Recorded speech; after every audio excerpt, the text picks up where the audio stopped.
Bonsoir, audition publique, notre rendez-vous du lundi soir, 1h en direct sur LCP, Assemblée nationale, Public Sénat et le Figaro Live. 1h pour faire le tour de tous les débats du moment, les sujets qui fâchent aussi parfois. Alors évidemment, il va être question aujourd'hui des retraites, de l'agriculture, des élections municipales également, avec notre invité qui est Julien Bayou. Bonsoir. Bonsoir. Vous êtes secrétaire national d'Europe Écologie Les Verts. Vous venez d'accéder à ce poste il y a une semaine, à peu près. C'est votre première grande interview. Merci de nous l'avoir accordé. Merci à vous. Et vont venir à tour de rôle sur ce plateau mes consoeurs des chaînes parlementaires pour vous poser toutes les questions d'actualité du moment. Puis 2 parlementaires, une députée, un sénateur qui débattront avec vous avant qu'Yves Tréhard du Figaro ne vienne conclure l'émission et aller beaucoup plus loin aussi. Sans oublier évidemment les questions que les téléspectateurs peuvent nous faire parvenir sur Figaro Live, qui arriveront ici et que je relayerai au fur et à mesure, dans la mesure du possible. Une première question d'abord. Jean-Luc Mélenchon, condamné aujourd'hui à 3 mois de prison avec sursis, 8 000 € d'amende, après la perquisition mouvementée au siège de la France Insoumise en octobre 2018 sur l'enquête sur le financement de la présidentielle. Il a été condamné pour rébellion et provocation. Jean-Luc Mélenchon continue de dénoncer un procès politique. Est-ce que vous faites la même analyse ? Non, je ne pense pas. Vous savez, c'est difficile de commenter une décision de justice. De dire que c'est politique, dans ce cas-là, il faudrait assumer aussi que la mise en examen de François Bayrou, elle est politique, et la condamnation assez ferme de Balkany, elle est politique aussi. Et ça ne l'est pas ? Vous savez, il y a ce dicton qui dit « la justice est aveugle », c'est-à-dire qu'elle frappe de manière indifférente, que vous soyez pauvre ou puissant. Je crois qu'il faut plutôt s'en réjouir, en fait. Moi, je n'ai pas d'animosité particulière à l'égard de Jean-Luc Mélenchon, bien au contraire. Je pense que si n'importe qui se retrouvait à violenter ou être accusé de violenter un magistrat, un policier, la sanction serait sévère. Donc je ne vais pas me prononcer sur savoir si le jugement est sévère ou pas. De là à dire que c'est politique, non, je n'irai pas sur ce terrain-là. On va parler maintenant... Et même je me réjouis, en vrai, pas qu'il soit condamné bien sûr, mais que notre pays soit capable de juger ses responsables politiques. C'est même le signe d'une démocratie assez mature. J'attends les jugements de différents responsables politiques. Sur quoi par exemple ? Sur les affaires Nicolas Sarkozy par exemple, dénoncées par Mediapart. La justice doit passer. Il y a aussi pour les blanchir ou pour les condamner, mais la justice doit passer. De François Bayrou à propos des assistants parlementaires européens. Vous savez que Yannick Jadot était sur la liste de Sophie Montel, la députée Front National. Vous ne craignez pas que ça vous rattrape un jour ? Nous, on est très très sérieux avec ces affaires de... Vous n'avez pas de crainte là-dessus ? Nos assistants parlementaires travaillent pour l'Europe. Mais il peut y avoir une mise en examen, une enquête, ça, vous ne craignez rien ? Que l'enquête se fasse. Vous voyez, nous, on ne demande pas un traitement particulier. Sur cette affaire donc, de Sophie Montel, donc une eurodéputée, ex-eurodéputée FN, qui, en gros, pour faire diversion des accusations vis-à-vis du Rassemblement national porté par le Parlement européen, ce n'est pas des accusations en l'air, c'est des demandes de sommes colossales qui doivent être remboursées par le Rassemblement national. Elle a un peu comme ça jeté au bazooka pour accuser tout le monde. Nous, on est relativement serein, tranquille, que la justice s'intéresse aux activités des assistants parlementaires et, a priori, ils ne trouveront rien. Mais vous voyez, Marine Le Pen parle d'éthique et refuse de se rendre devant le juge. Bien, on va parler maintenant d'un autre sujet qui concerne beaucoup de gens, parce qu'il y avait beaucoup de monde dans les rues la semaine dernière contre la réforme des retraites. Et pour en parler avec vous, Tam Tranui de Public Sénat et Brigitte Bouget de la chaîne parlementaire Assemblée nationale arrivent sur ce plateau, en face de vous.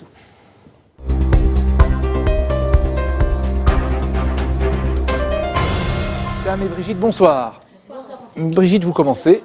Oui, avec Jean-Paul Delevoye. Jean-Paul Delevoye qui a démissionné aujourd'hui de son poste de l'Institut de la formation de la profession de l'assurance pour éviter tout conflit d'intérêts. Est-ce que ça suffit pour vous ?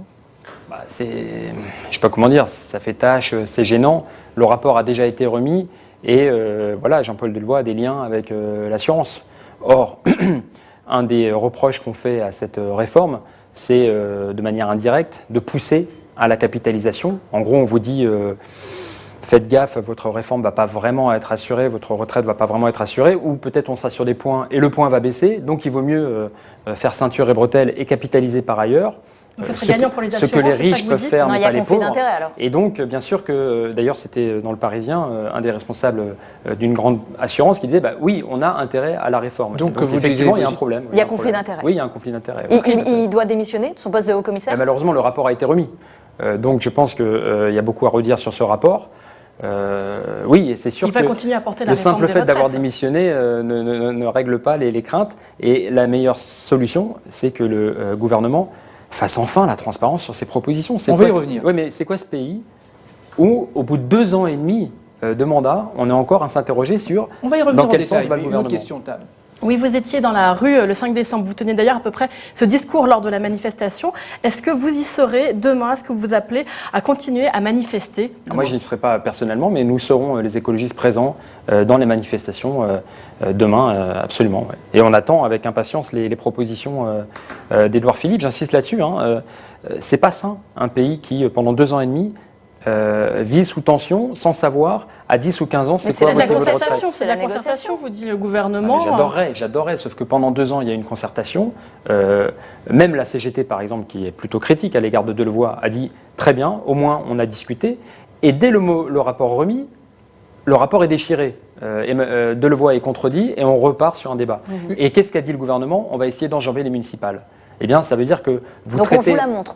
Mais vous traitez un sujet aussi crucial que ça, qui concerne littéralement 100% des salariés, de manière opportuniste et électoraliste. Alors, il y a la date du 10 décembre, demain, et il y a une autre date. Oui, le 11 décembre, le lendemain, rassemblement de toute la gauche contre les retraites, ce projet de réforme des retraites. Finalement, est-ce que ce mot d'ordre-là, il ne sera pas compliqué, étant donné que vous avez tous des positions différentes sur l'avenir des retraites? Qu'est-ce qui peut en sortir? Moi, j'y vais à Saint-Denis à l'invitation du Parti communiste pour exposer la position des écologistes. Nous, on est attachés au système de répartition et on ne considère pas qu'il faut le laisser tel quel, parce qu'il est à améliorer sur bien des points. La prise en compte des carrières, notamment des femmes, des plus précaires, et ainsi de suite. On est vigilant sur cet aspect de capitalisation.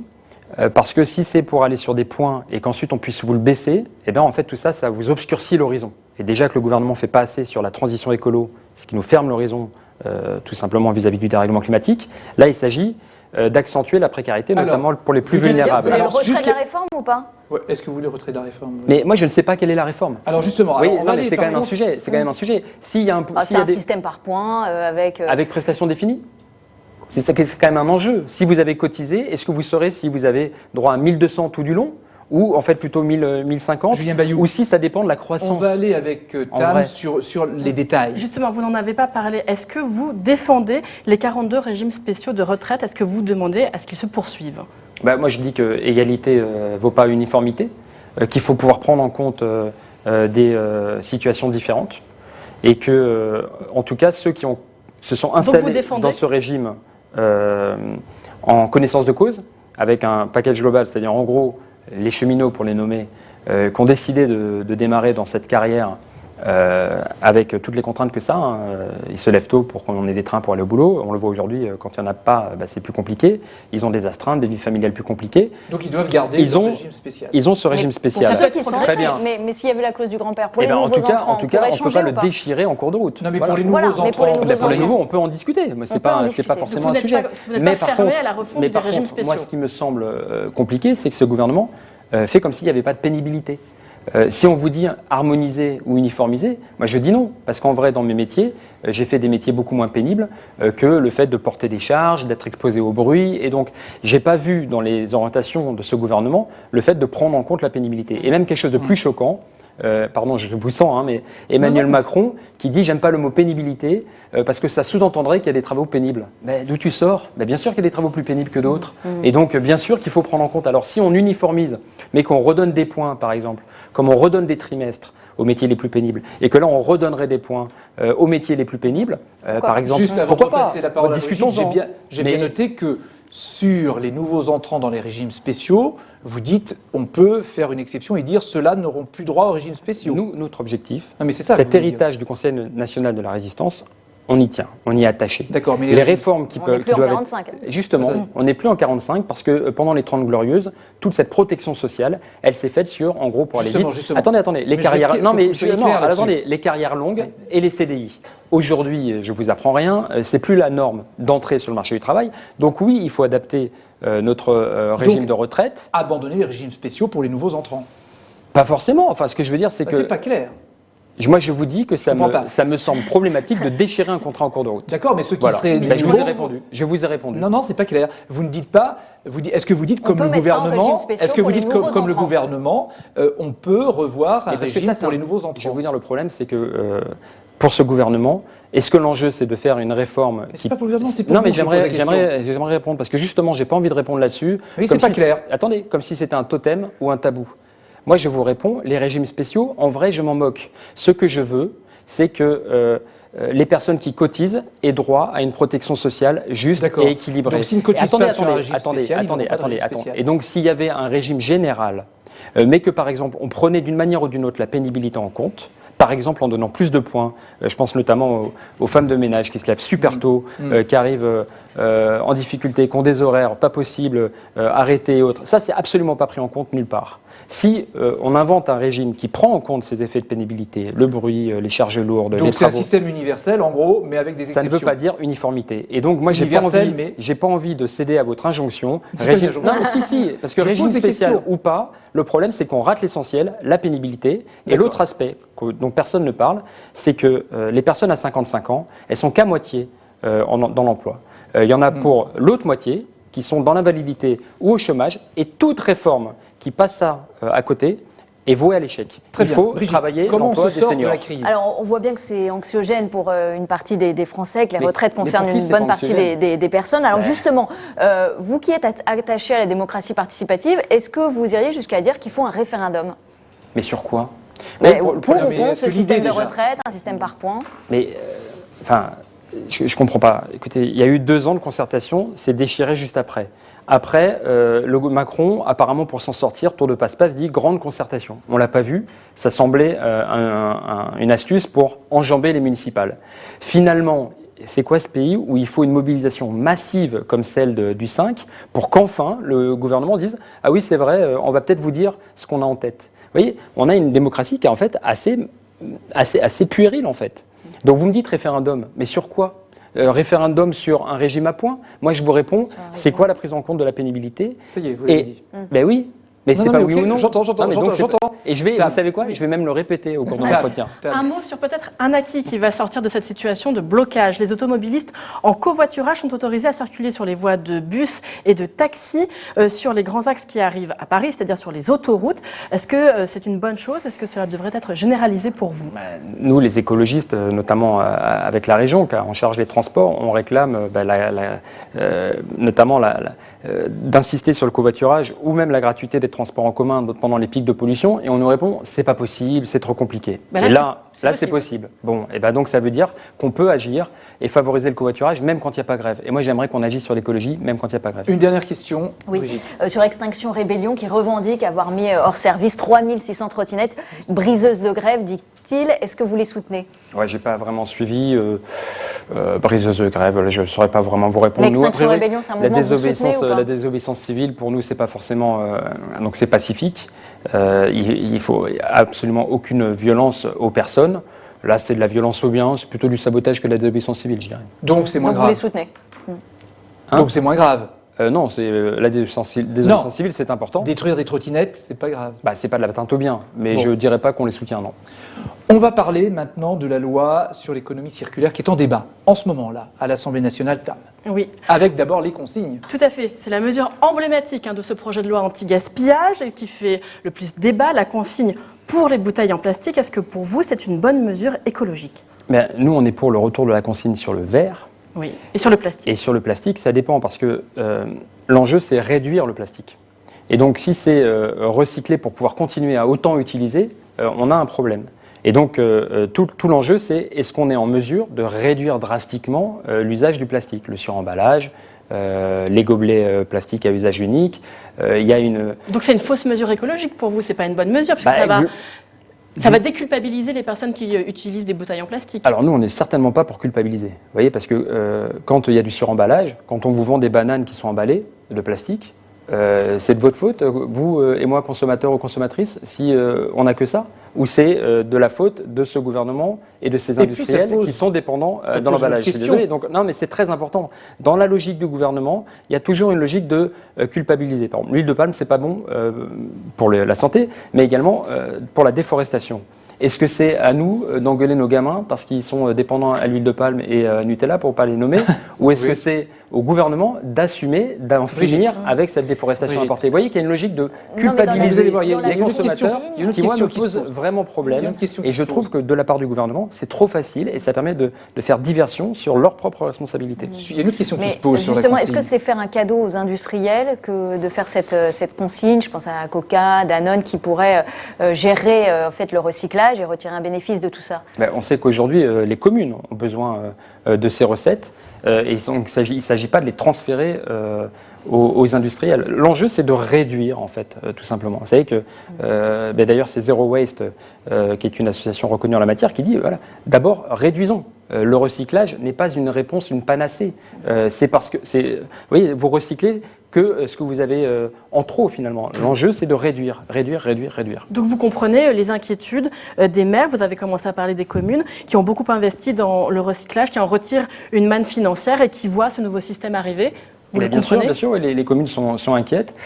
Et vous adhérez à cette inquiétude ? Tout ça, c'est assez brouillon, en fait. Parce que là, finalement, dans les débats au Parlement, c'était la mesure phare, c'était la consigne, puis ça a été supprimé, puis maintenant on s'oriente vers une expérimentation. Quand est-ce qu'on agit très concrètement, en fait ? On ne sait pas lire l'ambition écolo du gouvernement, ou plutôt on sait trop bien la lire. Tant que ça ne gêne pas, ça va. L'ambition, elle peut être mondiale aussi. Il y a en ce moment la COP25 à Madrid, TAM. Et on se demande à quoi ça sert. Oui, effectivement, à quoi ça sert à la COP quand on voit qu'il n'y a aucun engagement de réduction des d'émissions de gaz à effet de serre qui n'a réellement été tenu depuis la COP 21 et les accords de Paris. Les accords de Paris doivent entrer en vigueur prochainement. L'enjeu de la COP, c'était, vous le disiez, d'obtenir des engagements et des engagements supérieurs. Et la France et l'Europe ont failli sur ce point-là. Donc nous, tout l'enjeu, c'est de dire qu'il ne faut pas attendre des autres. La France doit faire sa part. Et, elle ne le fait pas. Non, vous voyez, je parlais de l'huile de palme. On nous dit que c'est très compliqué de trouver des centaines de millions pour les hôpitaux ou pour lutter contre les féminicides. Mais quand il s'agit de lâcher des impôts, des cadeaux fiscaux à Total pour la raffinerie de la Mède, pour un avantage fiscal sur les biocarburants, pour en gros accentuer la déforestation importée, eh bien là, il n'y a aucun problème pour trouver les 70 à 80 millions nécessaires. Et donc ce gouvernement n'est pas écologiste. Oui. Et donc, on ne peut pas malheureusement s'étonner qu'il ne soit pas un moteur au sein de l'Union européenne pour que l'Europe accentue ses engagements. Oui. Et pourtant, il y aurait tellement à gagner. On voit le succès de Greta Thunberg, par exemple, cette jeune fille qui défend l'écologie à travers le monde. Finalement, est-ce que ce n'est pas votre échec, ce succès de cette jeune femme? Est-ce qu'elle ne fait pas plus bouger les choses que tous les dirigeants, que tous les partis écologistes? C'est marrant que vous opposiez les deux. Moi, je me réjouis mais elle fait ce que vous auriez rêvé de faire, finalement. Mais moi, c'est vraiment une lecture journalistique, parce que moi, je me réjouis. Ça tombe bien, oui. Mais moi, je me réjouis de sa capacité d'entraînement, notamment auprès de la jeunesse, mais même bien plus largement. Et vous savez, elle dit les faits. Elle dit, finalement, elle vulgarise, on peut le dire comme ça, les rapports scientifiques du GIEC. Et elle dit sa vérité à ces générations, à ces personnes au pouvoir qui n'agissent pas et qui menacent l'avenir des générations. Attendez, s'il vous plaît, non, mais c'est pas une concurrence, c'est ça que je veux dire. Des générations futures qui sont en fait les générations présentes. Donc bien sûr que non, c'est pas une concurrente, voilà. Évidemment. Mais moi, j'appelle tous ceux qui la critiquent à écouter. Ce sont les faits. Et si ça dérange, c'est peut-être parce que c'est ça, c'est la vérité scientifique. À propos de COP, il y a eu la COP 21 à Paris en 2015. Ségolène Royal était l'une des actrices. Elle est accusée aujourd'hui de ne pas assez s'investir dans sa mission d'ambassadrice pour les pôles et d'utiliser certains de ses moyens pour faire autre chose. Est-ce que elle dit que c'est pas vrai, qu'elle est très investie? Est-ce que vous la croyez? Je m'en moque. J'ai été très surpris par les accusations qu'elle a portées à l'égard de la cellule, si je ne me trompe pas, c'était la cellule investigation de Radio France, qui fait un travail qui dérange. C'est son rôle, journaliste d'investigation. Et je trouve que les réponses qu'elle a apportées, moi je ne connais pas le dossier, mais les réponses qu'elle a apportées en disant que je crois que c'était des questions diffamatoires, sont absolument lunaires et complètement irresponsables de la part de quelqu'un qui prétend diriger le pays. Donc moi je ne connais pas ces éléments de réponse. A-t-elle été à ces réunions? Avait-elle de bonnes excuses? A-t-elle fait des choses ou pas? Je trouve que la manière dont elle a tenté d'esquiver le débat n'est pas responsable. En fait, j'attends pas des réponses. Parce que je ne compte pas sur Ségolène Royal pour qu'on agisse contre le dérèglement climatique, puisque malheureusement, vous l'avez dit, elle a été par 2 fois ministre de l'Environnement, et ça n'est pas ça qui a particulièrement changé la donne. Et j'aimerais dire un mot. Il ne s'agit pas d'agir sur le dérèglement climatique pour faire plaisir à Greta Thunberg ou faire plaisir aux écolos. C'est une source d'emploi colossale. Et si je parle des seniors, et je vous ai dit que j'y reviendrai, qui sont pour la moitié sans emploi, quand est-ce qu'on met enfin en place les moyens pour agir sur la rénovation thermique, sur l'agriculture biologique, on va y revenir, vous savez que sur les énergies renouvelables, parce qu'il y a plus d'emplois. Bien. Oui, mais c'est des parlementaires qui font rien. Mais ils vont vous poser des questions, vous allez voir s'ils font rien. Vous allez voir s'ils font rien. Hormis se battre pour les OGM. Brigitte. Une question sur l'ANSES, qui est l'Agence nationale pour la sécurité sanitaire alimentaire, qui vient d'annoncer l'interdiction de la moitié des produits qui contiennent du glyphosate. Est-ce que vous dites, bon là, c'est une bonne chose? C'est une énorme victoire. Énorme victoire. Voilà. Est-ce qu'on la doit à l'influence d'Emmanuel Macron en Europe? Non. Notamment sur le glyphosate, il a porté ce sujet-là à Bruxelles? Non, on la doit à une décision de la Cour de justice de l'Union européenne du 1er octobre, qui était interrogée par le tribunal de Foix, si vous voulez tout savoir. Question préjudicielle pour savoir si le règlement qui autorise les pesticides était valable. La réponse est oui.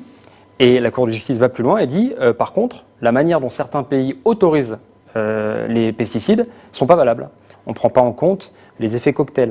Vous savez qu'il y a le principe majeur et puis comment on les mélange. On ne prend pas en compte la toxicité à long terme. Et on ne prend pas en compte la protection des riverains. Et c'est pour ça qu'on a eu ces maires anti-pesticides qui prenaient des arrêtés pour protéger les riverains. Là, du coup, l'ANSES a constaté qu'effectivement, ça faisait une bonne dizaine d'années, depuis 2013 en fait, qu'ils autorisent sans être véritablement raccord avec le règlement sur les pesticides, et donc ils en tirent les conclusions. Ça fait combien de temps qu'on le dit que ces pesticides doivent être interdits? Enfin, on en tire les conclusions. Principe de précaution pour protéger la population. Tam, une question sur l'épandage. Justement, la distance d'épandage des pesticides par rapport aux habitations va être annoncée d'ici la fin du mois. On est entre 3, 5 et 10 mètres de distance. Est-ce que ce sont des premiers pas du gouvernement? Est-ce que vous leur reconnaissez ça? Non, ça c'est un recul. Puisque 3, 5 ou 10 mètres, c'est ce qu'il y a écrit sur les paquets, sur les emballages. Donc c'est les autorisations de mise sur le marché de l'ANSES qui prévoyaient déjà cette distance minimale. C'est une fausse avancée du gouvernement? Ça n'est pas une avancée.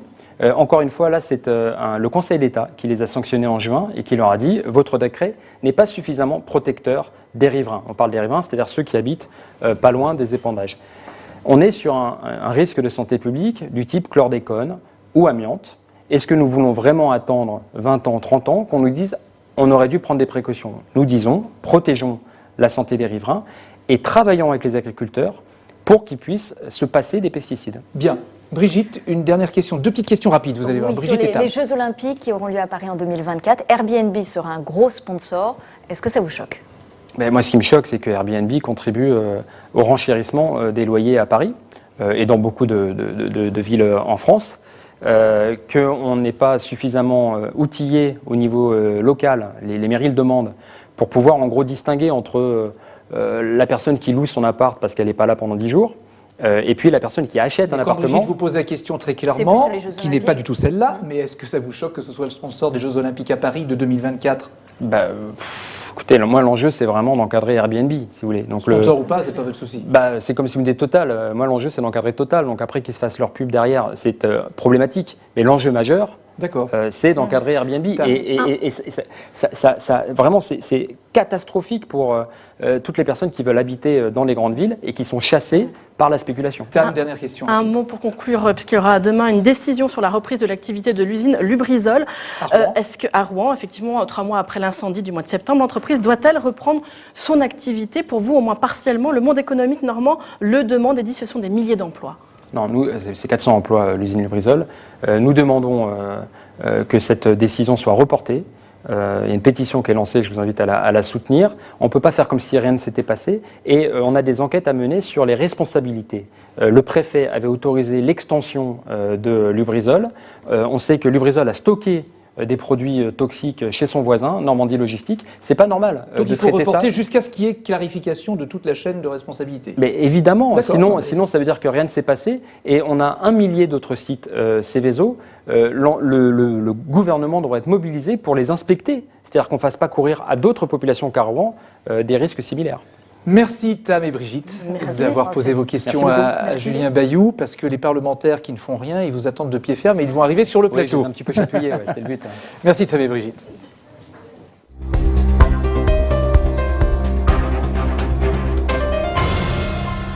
vous avez dit qu'ils ne font rien sur la transition écologique. Ben, on va voir. Bonsoir Jean Bizet, vous êtes sénateur Les Républicains de la Manche. Et bonsoir Bénédicte Perrol, vous êtes député La République En Marche de l'Allier et vice-présidente du groupe à l'Assemblée nationale. On va commencer par vous. Première question à Julien Bayou. Bonsoir. Lors de votre discours du Congrès, à l'occasion duquel vous avez été désigné, vous avez dit que l'écologie était là pour pas donner des leçons, mais proposer des solutions. Vous avez aussi parlé de rassemblement. Mais un peu plus tard dans le discours, vous dites aussi, dans le cadre des municipales, qu'il y a des adeptes de la contrefaçon, qu'il faudrait qu'ils vous copient finalement. Donc moi, la question que j'aimerais vous poser ce soir, c'est: quelle est cette écologie de rassemblement dont vous parlez? Et puis, puisque vous nous avez titillé et que les députés ne font rien... Oui, ouais. Alors plus qui était en... Voilà. Oui, dans mon discours, j'évoque ces écologistes, mais... Et puis les écologistes, point. C'est-à-dire ceux qui disent, bon, il y a toujours une bonne raison d'attendre avant de faire de l'écologie, c'est les écologistes, mais bon, peut-être qu'on va quand même continuer à filer du fric à Total pour qu'ils fassent de la déforestation importée. Et puis il y a les écologistes, point. C'est ceux qui disent l'écologie, c'est la priorité, environnement, justice sociale, démocratie. Et donc quand je dis copiez-nous, parce que nous on est pour que ces idées infusent, on dit copiez-nous bien, allez jusqu'au bout. Et donc quand on vous dit la transition écolo, c'est la rénovation thermique, c'est faire en sorte que on rénove vraiment les logements, que ça peut créer un emploi tous les 5 à 6 logements rénovés, que ça lutte contre les particules fines. Mettez du fric là-dessus. Qu'est-ce que ça veut dire de dépenser 20 milliards par an sans contrepartie ni sociale ni environnementale? Alors, vous en mettriez la moitié sur la rénovation thermique, le nombre d'emplois que ça crée, et les gens pourraient chauffer correctement, et vous serez gagnant. Je vais juste vous dire, parce que j'ai dit à Bénédicte Perrol qu'elle avait une deuxième question. Oui, mais qu'elle va vous poser. Moi, j'en ai une question. J'ai une question, par exemple. Ah bon, je ne comprends pas. Moi, j'ai une question. Par exemple, il y a des trucs maintenant, l'écologiste, il n'y a plus besoin d'être courageux. Et vous avez 80% de la population qui est pour, par exemple, sur la condition animale, en finir avec le broyage des poussins mâles. C'est un amendement qui a été proposé, par votre majorité d'ailleurs, je crois. Tout le monde est pour. On arrête, on file les moyens aux éleveurs de se passer de cette pratique cruelle, on broie les poussins mâles. Pourquoi vous ne l'avez pas voté? Je ne comprends pas. Vous seriez fait... Allez, la question, c'est pourquoi vous ne l'avez pas voté? C'est quoi, et puis après, vous poserez votre question. Ma première question portait plus sur le local, et je vois dans ma circonscription, je suis députée de l'Allier, donc un département extrêmement rural où toutes les questions de mobilité, c'est une terre d'élevage également. Donc concernant l'agriculture, il faut il faut convaincre les agriculteurs et essayer d'identifier avec eux quelles sont les solutions. Mais pour vous répondre, dire plus précisément, et sur la méthode et sur en tout cas la philosophie qui est celle de La République En Marche, et surtout qui est la mienne dans l'application finalement, dans le concret, dans le quotidien des Français, de la transition écologique, et là en particulier de l'agriculture. Aujourd'hui, on a besoin d'accompagner les agriculteurs, alors du point A au point B. On parle tout le temps du point B. Néanmoins, aujourd'hui, ce que moi me disent les agriculteurs sur mon territoire, c'est Bénédicte, comment on va jusqu'au point B, qui est celui qui est notre horizon, et c'est-à-dire tout le monde avec peut-être des circuits locaux, du bio, mais moi je suis pas une 100%, je pense pas que tout doit être en bio. Je pense qu'il faut qu'on accompagne les acteurs sur le terrain. Et donc je pense qu'aujourd'hui ce qu'on n'arrive pas à faire, c'est finalement on a une écologie radicale versus ceux qui seraient pas écolos. Or, justement, il faut qu'on soit entre les deux, et qu'aujourd'hui on soit dans l'accompagnement, l'explication, et les solutions ne sont pas radicales. Soyons pragmatiques. Il y a une politique agricole commune qui alimente toujours plus le conventionnel. Vous parlez de circuits courts, vous parlez d'agriculture bio. Ce gouvernement a rogné sur les aides au maintien dans l'agriculture biologique. Voilà, c'est la vérité. Nos europarlementaires, je pense notamment à Yannick Jadot et Benoît Biteau, se battent pour réorienter la politique agricole commune. Qui on trouve en face? Le gouvernement, pour que rien ne change. Donc il ne s'agit pas d'être radical, il s'agit d'être pragmatique. Aidons les éleveurs à se passer de ces pratiques cruelles. Alors, Jean Bizet, il s'intéresse aussi à la transition écologique, mais il a des idées pour la financer. Effectivement, c'est une première question que je peux vous poser, Monsieur le Président. Vous parlez beaucoup, enfin surtout vos prédécesseurs, puisque vous, on ne vous a pas encore entendu, de la Banque européenne de l'environnement. Or, le problème, c'est qu'elle existe déjà, à mon avis, qui est la Banque européenne d'investissement, vice-présidée par Ambroise Fayol, et qui est le bras financier armé, entre guillemets, de la Commission européenne. Donc, j'aimerais savoir quelle est votre approche en la matière, parce qu'il va falloir, au travers du Green Deal, ces 200, 300 milliards d'euros qu'il va falloir financer tous les ans au niveau européen dans ce futur cadre financier pluriannuel. Pour la transition écologique. Pour la transition écologique. Alors, merci, ça c'est une très bonne... Alors on est d'accord. Vous voyez que les sénateurs et les députés ont travaillé. Tout à fait. La transition écolo, c'est une très bonne question. La transition écolo nécessite des investissements et crée des emplois. Les énergies renouvelables, la rénovation thermique dont je parle beaucoup, mais ça permet de se chauffer, c'est une question de pouvoir de vivre. Ça nécessite des investissements qu'on peut chiffrer en dizaines de milliards d'euros. On a mis depuis 6 ans 100 milliards d'euros au niveau français sur le CICE. Moi, j'attends toujours qu'on me dise combien d'emplois ça a créé. On ne sait pas. Donc, pour lâcher 100 milliards d'euros sans contrepartie sociale ni environnementale, ça, c'est facile. Et c'est comme ça. Et il n'y a personne qui analyse. Et après, on nous dit, les 10 milliards d'euros qui manquent pour la rénovation thermique, c'est très compliqué à trouver. Ou les 800 millions d'euros pour permettre aux gens de rénover leurs fenêtres, c'est très compliqué à trouver. Ça, c'était en septembre dernier. Donc, je ne voudrais pas qu'on laisse penser les gens que c'est des sommes colossales qu'on n'a pas. Mais maintenant, pour vous répondre, oui, on aurait grand besoin de ce Green New Deal, donc ce plan de relance, on va dire, au niveau européen. C'est en gros inspiré... De relance verte. De relance verte, de ce qui était inspiré de ce qu'avait fait Roosevelt dans les années 30 aux États-Unis. En gros, mettre les gens au travail. Améliorer le potentiel de long terme notamment des vallées un peu délaissées de Tennessee, et puis une grande refonte fiscale. Mais là, les liquidités, on les a en France et en Europe, puisqu'aujourd'hui, des emprunteurs sont prêts à nous donner de l'argent pour nous prêter de l'argent. C'est précisément il y a là des liquidités, il y a des liquidités qui ont été tellement versées en pure perte aux banques qu'elles ne savent pas où atterir. C'est la prochaine épée de Damoclès. C'est précisément là le fonctionnement de la Banque européenne d'investissement.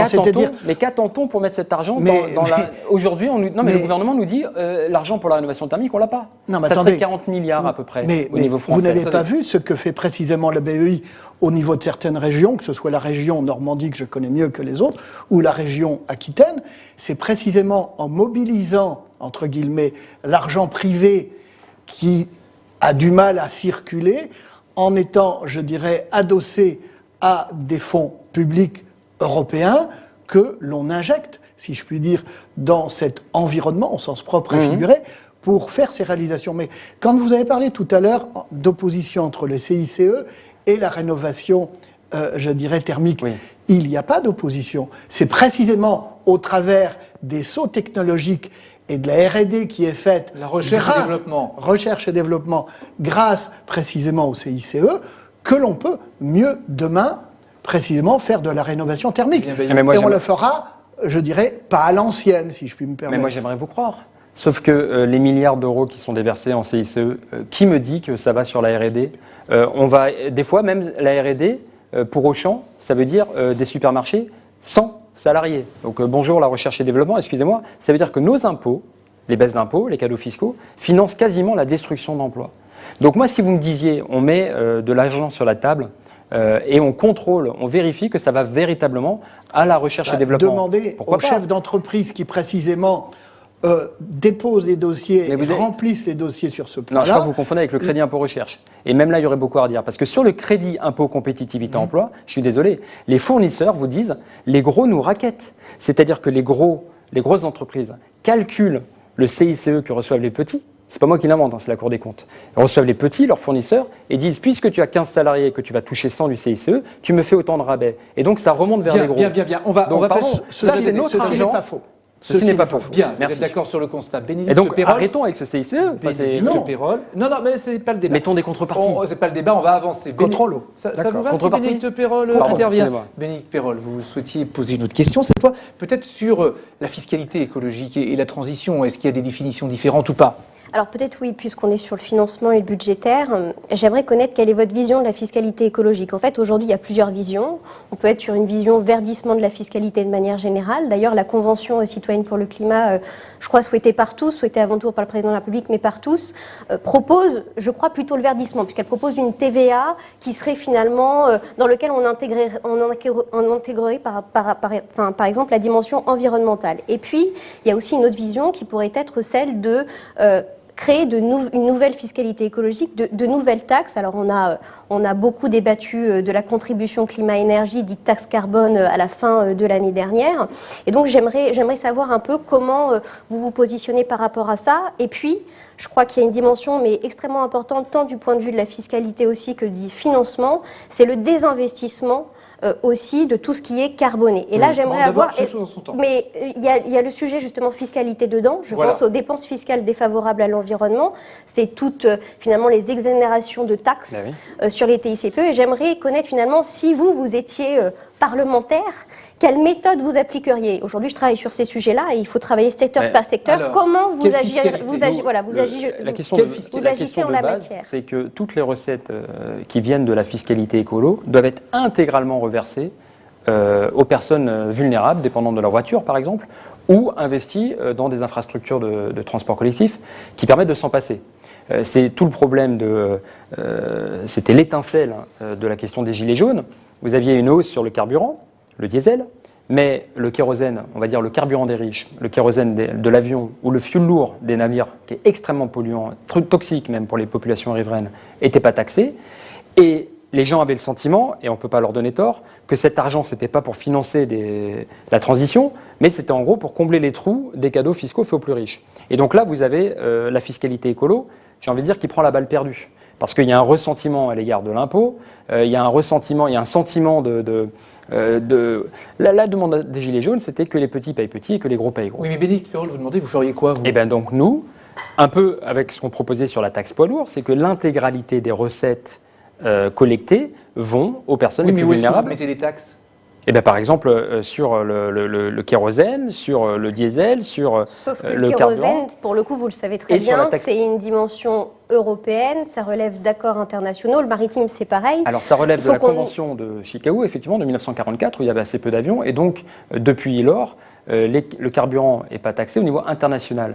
Mais rien n'interdit de le faire sur la France. J'ai jamais entendu parler de le faire. Si vous voulez jouer la compétitivité de nos entreprises, continuez. Et rien n'interdit de le faire au niveau européen. Et j'ai entendu, je crois, le ministre hollandais le proposer. La Belgique a dit « je fais ». Et j'ai pas entendu. Brune Poisson est aujourd'hui en train de aussi mener des négociations pour faire en sorte que sur le kérosène des négociations sont ouvertes et la France pousse au niveau de l'Union européenne. Il ne faut pas attendre que tout soit parfait pour faire quelque chose de bien. À ce que finalement on crée des coalitions pour faire en sorte que ce kérosène effectivement qui crée une injustice énorme entre les Français, puisqu'effectivement les ménages payent la taxe carbone et d'autres ne paieraient pas.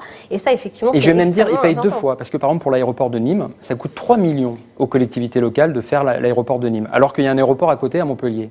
Est-ce que vous trouvez normal que les gens qui habitent à Nîmes, qui ne prennent pas forcément beaucoup l'avion, ils payent ces 3 millions d'euros et en plus l'exemption sur le kérosène? Je suis désolé, mais pourquoi se jeter sur le kérosène? Parce que ça pollue, et parce que c'est le carburant de l'avion, alors qu'on pourrait avantager le train. Le coût d'émission de CO2 par un passager dans un avion, un passager c'est 3 litres au 100 km. Et les émissions de CO2 de la filière aéronautique, je dirais, mondiale, c'est 3%, comparé à 4% de la gestion du big data. Donc arrêtons d'avoir, je dirais, des raisonnements trop réducteurs. Mais c'est pas réducteur. Mais je vous dis, sur un Paris-Nîmes ou un Paris-Montpellier, on désavantage l'avion. Je n'ai pas dit qu'on l'interdisait. Moi, je serais pour l'interdire. Mais là, j'étais juste à le désavantager. Et on avantage le train. Est-ce que vous voyez les prix pour un Paris-Montpellier? Moi, qui ai de la famille par là-bas, c'est ridicule.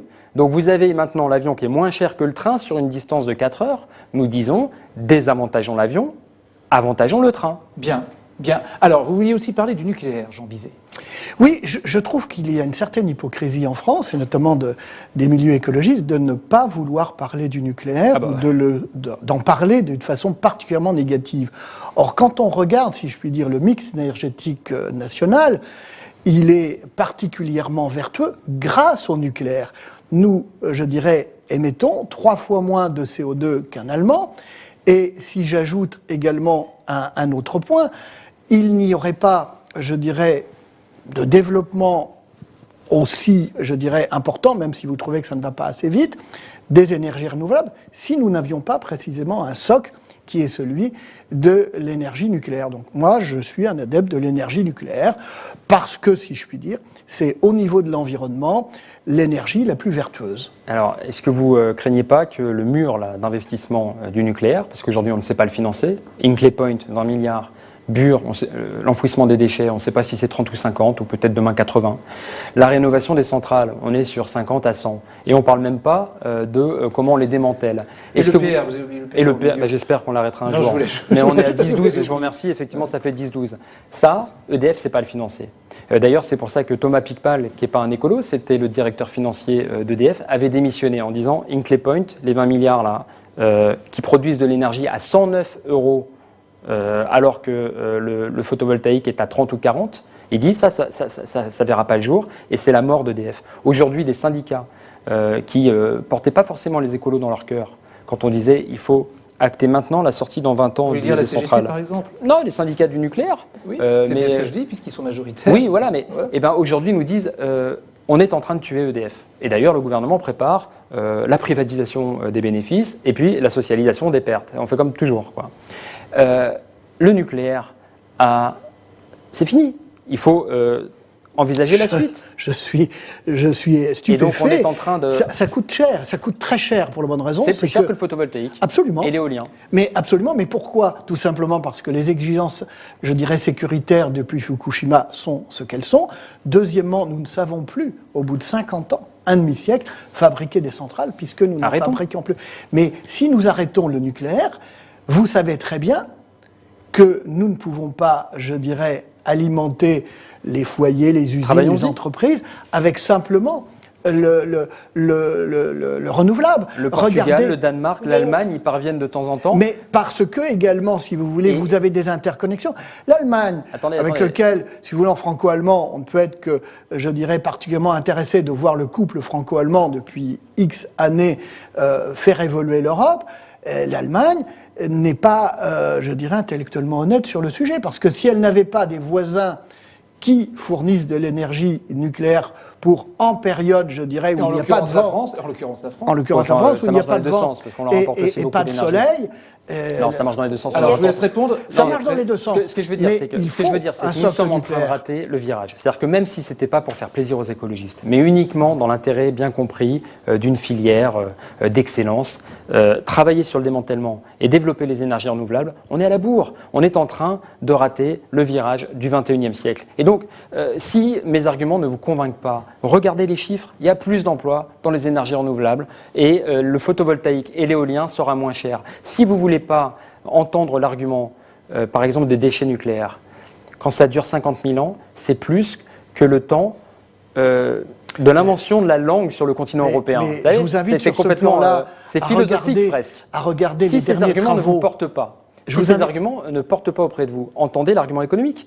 Il y a plus d'emplois et ça fournit une énergie moins chère. Allons-y. Mais ce qu'on ne dit pas dans ce débat aussi, c'est que le nucléaire est une énergie qui est permanente, tandis que les énergies renouvelables sont des énergies intermittentes. Donc aujourd'hui, le vrai sujet, c'est que peut-être avant de décider de trajectoire où on sort totalement du nucléaire aussi, c'est d'investir, et c'est ce que fait la France, notamment aussi avec l'Allemagne, sur les batteries. Mais il faut qu'on arrive à développer des mécanismes de stockage, parce qu'aujourd'hui, avec les énergies renouvelables, éolien, photovoltaïque, il y a juste l'hydroélectricité aujourd'hui qui nous permet d'avoir une énergie qui soit finalement permanente.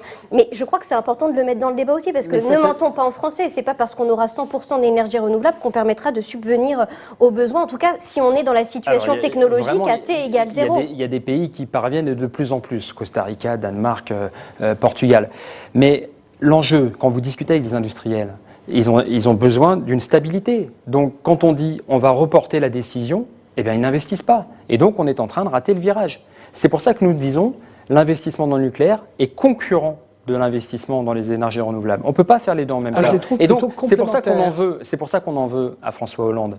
Parce que dans sa fameuse loi de transition énergétique, c'était 2025. Il n'a rien fait. Et du coup, qu'est-ce qu'on fait? On reporte à 2035. Et que font les industriels? Ils disent on a le droit de continuer. Alors, actez aujourd'hui, et je vais dans votre sens, actez aujourd'hui la sortie dans 15, 20, 25 ans, au fur et à mesure de l'obsolescence des centrales. Elles ne vont pas durer toute la vie. Eh bien, c'est le moyen d'investir pendant ce temps-là sur la montée en charge des renouvelables. Mais si on n'acte pas à la fin, eh ben on ne le fait pas. Bénédicte Peyrol, voulez-vous poser une question aussi sur votre conception un peu de la transition écologique? Alors, la transition écologique, juste, parce que c'est vrai qu'on en parle beaucoup. Alors, vous avez commencé un petit peu à en parler tout à l'heure quand vous avez parlé de redistribution. C'est-à-dire que si demain, on revenait à la contribution climat-énergie, je pense que le projet européen nous permettra de répondre. Et c'est très bien que ce soit pris au niveau de l'Union européenne, parce que c'est là où est le sujet, une taxe carbone aux frontières. Néanmoins, aujourd'hui, on parle beaucoup de transition écologique juste, effectivement. Est-ce que ça se finalement traduit uniquement par une redistribution auprès des plus précaires, auprès des Français les plus fragiles? Est-ce que vous mettez dedans aussi, finalement, encore une fois, cette notion de transition aujourd'hui? On n'arrive pas à... finalement, est-ce que la notion de coût dans cette transition, comment vous l'abordez? Comment vous la mettez en positionnement par rapport aux autres investissements qu'on doit faire? Au niveau international, comme à l'intérieur d'un pays, ce sont les plus riches qui sont, pour aller vite, responsables du dérèglement climatique, et les plus vulnérables qui en sont les premières victimes. Voilà. C'est-à-dire que quand vous avez de la pollution, quand vous avez des conséquences du dérèglement climatique, ce sont les plus vulnérables, les plus pauvres. Typiquement, quand il y a un problème de canicule, les plus riches peuvent s'échapper ou ont l'air conditionné, et les plus pauvres, par exemple les plus seniors, sont dans des appartements où ils crèvent de chaud. Donc, ne pas faire la transition, c'est de l'injustice. C'est pour ça que c'est intrinsèquement lié. Et donc, faire la transition, c'est une question de redistribution. Et c'est pour ça que dans le Green New Deal ou dans le New Deal de Roosevelt, il y avait cette question des investissements qui bénéficiaient d'abord aux chômeurs, donc aux plus vulnérables, et une profonde redistribution fiscale. Et je reproche à votre gouvernement de faire ni l'un ni l'autre. Une dernière question de Jean Bizet à propos de l'agriculture et de l'environnement, parce que vous êtes souvent accusé d'agribashing, notamment. Le résultat, effectivement, les écologistes, si vous voulez, concourent à cet agrobashing, peut-être à votre corps défendant, mais le résultat, il est celui-là. J'aimerais savoir quelle est l'harmonisation, comment vous voyez l'articulation entre environnement et agriculture. Ne me répondez pas uniquement circuit court ou bio, si vous voulez, c'est un peu trop court. Moi, je crois que ceux qui prétendent défendre les agriculteurs en les enfermant dans le système actuel ne sont pas leurs alliés. Et que c'est pas suffisant d'aller au salon de l'agriculture et de flatter les vaches et puis dire voilà, ceux qui nous nourrissent c'est super, et le lendemain de les abandonner dans les mains des banques et dans les mains des centrales d'achat. C'est en gros ce qu'ont fait la droite et le Parti socialiste depuis des décennies. Tiens, entre parenthèses, quand la FNSEA dénonce l'agribashing, vous vous sentez visé, vous vous sentez concerné? Non, bien sûr que non. Vous ne vous sentez pas concerné? Bien sûr que non. C'est vous qui êtes visé, hein, très clairement. Mais ils ont tort, je pense. On va peut-être en discuter.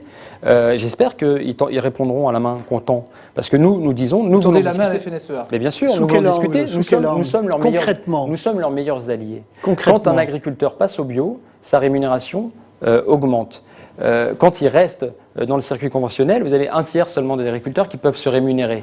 Donc à un moment, comment on fait? Nous disons aide à la transition, aide au maintien. Vous avez supprimé les aides au maintien. Ce CICE à 20 milliards, si on en consacrait seulement 10%, 10% à l'aide aux agriculteurs. Secrétaire national, on dit chez Europe Écologie. Si on consacrait une vraie aide aux agriculteurs, ou si on réorientait la politique agricole commune, on les rendrait moins dépendants. Nous sommes contre le CETA, contre les traités qui leur font une concurrence déloyale. Nous sommes les meilleurs alliés. Savez-vous pourquoi les produits de l'agriculture biologique sont vendus plus cher, 20-30%? Parce que les entreprises font une marge dessus. D'une part, parce que c'est moins subventionné que le conventionnel. Non, mais surtout parce que c'est une niche. Or, si vous grossissez, si je puis dire, cette frange de l'agriculture biologique, vous en ferez... Pardon ? Renseignez-vous, c'est pas une niche. Écoutez, je discutais avec quelqu'un du Super U de l'Alsace, quartier très populaire, c'est pas une niche. C'est pas une niche. Ils sont 20-30% plus chers que les produits conventionnels qui, eux, ont les mêmes qualités sanitaires. Notre objectif, c'est que tout le monde puisse manger bio, parce que ça ne doit pas être réservé aux riches, et que les agriculteurs puissent survivre. Vous n'aurez pas suffisamment de production. Eh bien, travaillons-y. Bien. Eh bien voilà, l'invitation est lancée. J'ai noté en tout cas qu'il y a une main tendue à la FNSEA. On va appeler Christiane Lambert pour savoir ce qu'elle en pense. Merci Jean Bizet. Merci Bénédicte Pérolle d'être venu sur ce plateau de audition publique. Et intervient la dernière partie.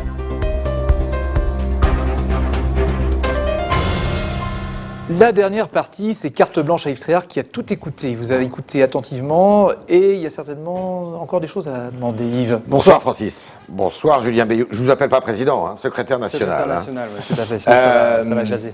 C'était très intéressant, je peux vous dire. Et ce n'est pas un propos flatteur parce que pour une fois, on envisage l'écologie avec un militant de l'écologie ou un partisan de l'écologie, pas sous l'angle simplement il faut faire propre. sous l'angle économique, avec l'écologie peut créer des emplois, l'écologie peut booster la croissance, donc j'en déduis. Non. Alors j'en déduis, justement, ma question était là. Non, l'écologie Vous peut n'êtes booster pas le bien vivre. D'accord. Vous n'êtes pas un apôtre de la décroissance. En fait, c'est un mot pour interroger la croissance, la décroissance, si vous voulez. Non, mais je veux dire, en fait, Si peut-être nous appeler président alors. moi, je veux moins d'Amazon et plus de libraires. Ouais. Je veux moins de Auchan et plus de centres de commerce de proximité. d'épicerie bio. Donc, si vous voulez aller là-dedans, une croissance des activités utiles Ouais. et une décroissance des activités néfastes, voire une interdiction. D'accord. Donc, Mais l'enjeu, qui c'est n'est pas- qui l'enjeu, n'est pas c'est un retour à l'âge de pierre. non, mais arrêtez. non. L'âge de pierre, vous savez, c'est continuer avec le nucléaire, parce que quand les centrales s'arrêtent, on ne sait plus faire. D'accord. Donc, attendez, Ouais. l'enjeu, c'est de questionner la finalité de l'économie.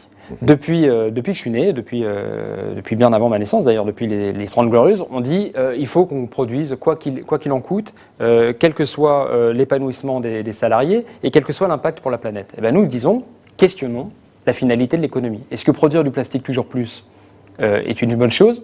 Est-ce que le trading à haute fréquence, par exemple, sans aucun rapport avec l'économie réelle, a un sens? Nous disons non, et donc on questionne ces activités. Alors, Julien Est-ce Bayou, que le vous êtes- CICE filait toujours plus d'argent sans contrepartie? Nous disons non. Allez, par d'accord. contre, donner de Vous savez, l'argent quand vous terminez aux une phrase, entrepreneurs. vous pouvez la terminer, Ouais, parce mais qu'il c'est faut passionnant. qu'il Ouais, va- sur oui, la très bien, finalité de enfin, il l'économie, est intéressant à vous poser. Alors j'aurais du mal à justement, m'arrêter. ça va vous permettre de continuer. Julien Bayou, vous êtes la figure montante, une des figures montantes de l'écologie en France. Il y a un autre personnage qui a jailli qui est connu depuis quelques temps, mais qui a quand même jailli cette année, qui s'appelle Yannick Jadot. Est-ce que vous êtes, Jadot a jailli. Oui. voilà, est-ce que vous êtes sur la même ligne que lui? Est-ce que vous défendez la même écologie? Est-ce que vous êtes d'accord sur tout? Oh bah Ou oui. l'essentiel? Oh bah oui. Oui. Oui, je vois pas tellement de sujets sur lesquels on sera en désaccord. Nous sommes sur l'affirmation de l'écologie et le dialogue avec les autres forces. D'accord. L'enjeu, c'est de proposer au pays une alternative heureuse. Alors, Nous ne oui. voulons pas être contraints de rejouer le match Macron-Le Pen. D'autant plus que cette fois-ci, Macron pourrait le perdre. Donc, Alors. Macron se voulait rempart contre le Front National, Ouais. il devient marchepied. Notre responsabilité, et la responsabilité Alors. d'Yannick en particulier, qui est arrivé en Ouais. tête le 26 mai au soir, c'est de proposer bien une alternative heureuse pour le pays. D'accord. Une Eh ben force- alors justement, qui ça soit vous capable de appelez- vous gagner appelez- en 2022. Vous appelez une question qui est fondamentale. Yannick Jadot a fait des tribunes, a beaucoup parlé après son beau score aux élections européennes. Il a dit, il a fait comprendre que, bon, on ne parlait plus de gauche et de droite, il fallait parler d'écologie, écologie intelligente, entre guillemets, et qu'il fallait avoir une posture qui consistait à gagner des élections. Est-ce que vous êtes d'accord avec ça? Est-ce que l'écologie n'est plus nécessairement, tel qu'on l'entendait ici beaucoup dans notre pays, de gauche? C'est ce que je vous disais, l'affirmation de l'écologie. Non, mais est-ce qu'elle est Mais attendez, forcément je vous de gauche réponds, ou pas? je vous réponds. L'affirmation de l'écologie. Et je pense que c'est aux autres forces maintenant de se positionner. Nous disons, l'écologie est le cadre de référence de ce siècle qui vient, c'est l'enjeu majeur. Ouais. Et les autres forces doivent se positionner. Mais lesquelles Et donc, autres à forces partir de là, Jusqu'où si Quelles vous- autres forces? celles qui se considèrent comme non productivistes, qui sont humanistes, qui sont progressistes, qui sont Est-ce que vous êtes démocrates. toujours de gauche, vous? Moi, oui, bien sûr. Moi, Oui. je suis de gauche, je suis devenu écologiste. Mais- Je viens de la gauche, si vous voulez. Oui. Je porte des valeurs dans lesquelles je pense beaucoup de gens de gauche, bien sûr, se reconnaîtraient. Mais Jadot a raison, quand même. Nous n'avons pas envie, et dans ce nous, je dis les écologistes, mais je pense que je peux parler pour Yannick, Ouais. nous n'avons pas envie de demander un bréviaire, un passeport aux personnes qui aujourd'hui se disent tiens, Alors, ça c'est va vrai, nous amener à l'écologie, une autre question. c'est la priorité. Mais donc, il a Je prends d'accord- deux il a- ex- je prends deux exemples, Oui, mais excusez-moi. très court, Non, hein, non, parce Oui, que moi mais j'ai des une questions à personne poser. de hein. 70 ans qui toute Oui. sa vie a voté à droite, etc., et puis Oui. se dit mince, l'écologie. Est-ce qu'on va la barrer? Non. Non. Et la jeune tête de liste qui a 24 ou 25 ans, pardon, Pauline, à Boulogne, Pauline Rapilly-Ferniaud, 24 ou 25 ans, est-ce qu'on va lui parler de la chute du mur, du programme commun, même de la gauche plurielle? Oui. Elle est écologiste. D'accord. Donc, il a raison quand il dit qu'il faut gagner des élections. hein, Nous Jadot. avons raison quand nous disons que nous voulons gagner des élections. D'accord. Il y a des élections municipales, ça tombe bien, dans 4 mois. Il y a des situations très variables d'une ville à l'autre. Est-ce que vous pouvez vous allier à des forces de gauche? Est-ce que vous pouvez vous allier à des forces de droite quand c'est la condition de votre victoire? Nous, ce qu'on a dit au niveau national, parce que chez nous, c'est les gens qui votent, ça peut surprendre, mais c'est comme ça, et c'est au niveau local que se prennent les décisions. Le cadrage national, c'est projet écologiste et incompatible avec les droites. La droite libérale. Mais ça va jusqu'où? Donc les droites libérales d'En Marche. Pour le Rassemblement national, c'est l'extrême droite, voilà, et la droite conservatrice. Et LREM. C'est ça, c'est la droite libérale qui fait c'est la droite libérale. Parce qu'elle est productiviste. Vous voyez, c'est le CICE. Ils se disent centristes. Mais c'est le CICE, c'est productiviste. Du moment que ça produit. CICE, c'est François Hollande. Conseillé par Emmanuel Macron, qui modem, était secrétaire général adjoint. Je ne sais pas où il est, moi, le modem. Vous le prenez avec vous ou pas? Non, a priori non. Je sais pas. Il est allié d'En Marche. Pourtant, il y a beaucoup d'allers-retours entre les Verts et le modem. Quelques exemples, quand même. Enfin bon, en tout cas, l'affirmation de l'écologie. Et celles et ceux qui se retrouvent dans l'affirmation de l'écologie, eh bien, sont les bienvenus pour construire. Donc vous dites, OK, on ouvre les bras, mais pas à la droite. Y compris au. Disons que l'écologie n'est pas compatible avec la droite, si vous voulez, parce que la droite, c'est permettre à tout le monde, y compris à Total, de faire son business. Et nous disons, mais c'est ce que je disais sur questionner la finalité de l'économie, il y a des activités que nous voulons décourager, donc vous êtes notamment Total et la déforestation. Et donc, clairement à gauche, quoi. Clairement écologiste. Oui. Vous allez vous y faire. Vous essayez de ripolliner la chose. Non, je crois que c'est vous qui n'arrivez pas. Non, pardon, excusez-moi, et c'est vraiment avec tout le respect que je vous dois. Ouais. C'est vous qui, je pense, avez du mal à accepter qu'il y a un nouveau paradigme, c'est l'écologie, c'est ce qu'on va proposer en 2022, et ça commence par les municipales. À Paris, comment ça se passe? À Paris, vous faites une liste autonome. On fait une liste. Oui, mais vous faites une liste, mais vous êtes pas... Est-ce que vous demandez à Dati si elle fait une liste autonome? Attendez. D'accord, Je vais poser la question. Non, on fait une liste écologiste. Mais je vais poser la question, vous savez. Est-ce que, de toute manière, quoi qu'il arrive, si jamais vous n'êtes pas au deuxième tour, eh bien, vous appelez à voter pour Mme Hidalgo. Mais déjà, nous serons en tête dans bon nombre. Vous savez qu'à Paris, ça se déroule par arrondissement, et nous serons en tête dans certains arrondissements, j'espère le 20e avec Antoinette Guhl, le 10e arrondissement avec Sylvain Réfaux et d'autres, je peux en citer longtemps. Et au troisième tour. Et donc nous espérons construire un groupe qui puisse peser véritablement dans le troisième tour. Si au troisième tour vous n'êtes pas suffisamment nombreux comme conseiller de Paris pour être maire. Eh bien nous choisirons, mais je pense qu'on peut être devant. Gauche. Et nous choisirons le projet le plus en phase avec l'écologie, c'est-à-dire environnement, justice sociale, démocratie. Et si je vous ai bien compris, ça ne peut pas être Benjamin Griveaux, ça ne peut être Ah non, Benjamin Griveaux, non. Ça c'est un marchand. Donc ça peut être qu'Anne Hidalgo ou Daniel Simonet. Benjamin Griveaux, ça serait bien qu'il aille à l'Assemblée de temps en temps. Vicage Dorasso peut-être. On peut beaucoup discuter avec Vicage Dorasso, on en discute beaucoup. C'est un allié. Autre élection, parce qu'après ces élections municipales, il y a des régionales, il y a des départementales, puis on arrive à la présidentielle. Ouais. C'est Yannick Jadot, le meilleur des candidats pour vous, pour les 2022 ? Écoutez, il a une stature particulière après le 26 mai. Maintenant, l'enjeu, moi, c'est les municipales. Puis, comme vous l'avez dit, les départementales et les régionales.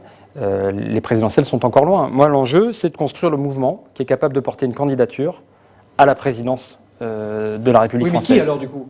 Eh bien, il viendra le temps de les désigner. Mais Yannick Jadot est-elle la figure c'est la figure de proue, je ne sais pas comment vous dire, la tête d'affiche, la figure de proue. Nous verrons, en temps utile, comment nous désignons la candidate. Évidemment que Yannick Jadot fait partie, est plus que qualifié. Royal, il y a à son propre compte. C'est marrant parce que j'allais dire que Yannick Jadot est plus que qualifié pour le poste, alors que Ségolène Royal a justement montré par 2 fois qu'en tant que ministre de l'Environnement, elle n'était pas... particulièrement utile, pour le dire comme ça. Une dernière question, Yves, encore. Si vous... Oui, alors une dernière question. Et regardez, Yannick Jadot ferait un bien meilleur président qu'Emmanuel Macron. Bon, attendez, dernière question de Yves. C'est pas moi qui vais dernière question de Yves. Jean-Luc Mélenchon, dans la perspective de 2022, justement, propose qu'un accord de gouvernement soit passé avec Europe Écologie Les Verts, le mouvement que vous ne présidez pas, mais dont vous êtes le secrétaire national. Est-ce que vous êtes intéressé ? Est-ce que vous êtes intéressé ? Nous, notre objectif, c'est ancrer l'écologie au municipal et derrière construire le rassemblement qui gagne aux régions. Et donc, sur la base d'un projet écologiste. Écologie au sens environnement, justice sociale, démocratie. Vous êtes Mélenchon compatible ? C'est à lui de se poser la question s'il est compatible avec un projet centré sur l'écologie pour gagner des régions et la présidentielle. Vous êtes en position de force par rapport à lui aujourd'hui ? Non, c'est pas comme ça. Mais simplement, si on débat, il faut qu'on se rende compte et qu'on discute un peu projet. La question, c'est quel projet pour le pays ? Nous voulons éviter le match retour Macron-Le Pen, parce que cette fois-ci, Macron pourrait le perdre. Il a tellement rien fait sur l'environnement ni sur la justice sociale qu'il menace la démocratie. Nous portons un projet écolo, Macron environnement. Menace la démocratie. Je pense qu'il nous fait courir un risque majeur. Merci Julien Bayou d'être venu dans l'audition publique. C'est la fin de votre audition publique pour ce soir. Merci. Je vous ai parlé des seniors qui étaient au show. Oui, c'est vrai. Vous en avez parlé. Merci. C'est pour nous, c'est sympa. Merci Yves en tout cas. N'oubliez pas que vous pouvez retrouver cette émission sur Figaro Live ainsi que sur les comptes Twitter de LCP Assemblée nationale et Public Sénat. Bonne semaine, merci et évidemment à lundi prochain, 19h.